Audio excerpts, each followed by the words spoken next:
Mubtada kudu nasab kusabab jadi isim jona.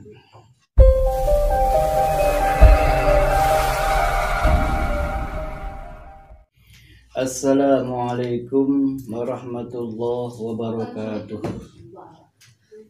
Alhamdulillahirabbil alamin. Wassalatu wassalamu ala sayyidina Muhammadin wa ala alihi wa ashabihi ajma'in, amma ba'du. Para hadirin anu kusim pribados dihormat anu dimuliakeun ku Allah Subhanahu wa taala.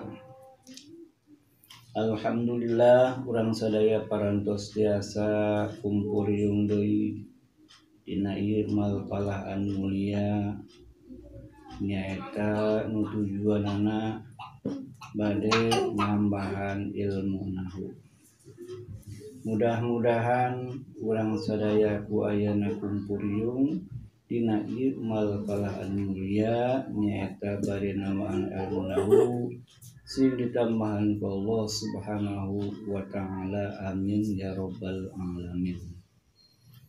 Para hadirin rahimakumullah, sing pribados teh nyaeta bade nerangkeun anca anu kamari katunda nyaeta dina bab amil anu asup kana mubtada jeung khobar.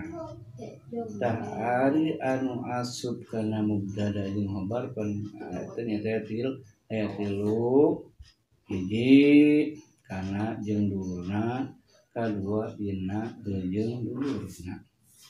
Anu katilu nyaeta zona jeung dulurna. Tah ayeuna tinggal anu katilu nyaeta dina masalah zona. Tah ari zona ya zona mah nyaeta ngarobahkeun kana mubtada anu mubtada teh dina rafa ayeuna jadi nasab. Anu tadina khobar mubtada kudu rafa ayeuna nyaeta kudu nasab. Naon sebabna? Karena jadi khobar zona. Jadi khobar zona. Mubtada kudu nasab kusabab jadi isim zona. Khobar mubtada kudu nasab kusabab jadi khobar zona. Tah eta kabeh nyaeta zona nya ngabogaan isim jeung khobarna. Seperti naon dulurna zona? Zamtu, alimtu, hasibtu. Tah eta kabeh ngabogaan naon?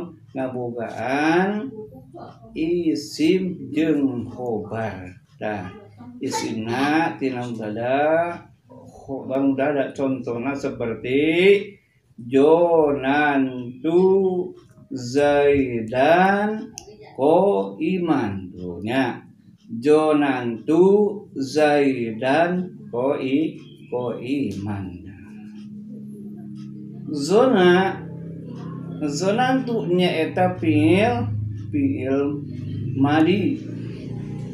Tuna nyaeta jadi fa'il. Ari Zaidan eta nyaeta jadi isim jonantu barisna kuduna nasab.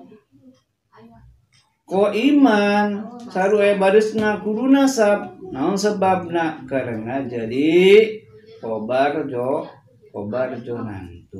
Dah itu para hadirinnya si Zaidan barisna kudu nasab lantaran jadi isim zona.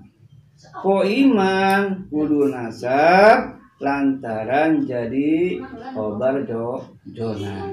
Tah eta kabehnya sarua wae zona jeung dulurna kabeh nyaeta ngabogaan isim jeung khobar. Isimna kudu nasab, khobarna kudu nasab. Sakitu baiknya Isin rewalos akhirul kalam. Wassalamualaikum warahmatullahi wabarakatuh.